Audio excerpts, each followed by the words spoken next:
minced garlic, soy sauce, oyster sauce, lime juice, black pepper and chili powder.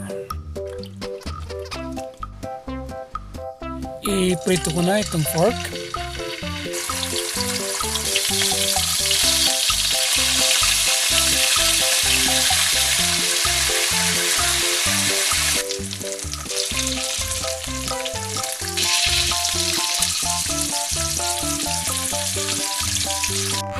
Bawasan ko yung mantika. Ibabalik ko itong pork.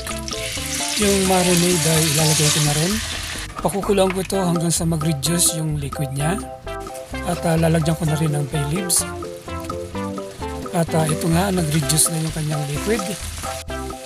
Paibabawang ko ng ring onion. Now, tatakpan ko ng bahagya. At hahaluin ko.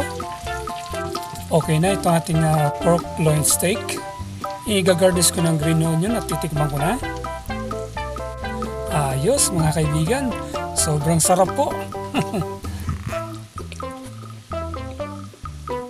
Ito na ang ating delicious pork loin steak.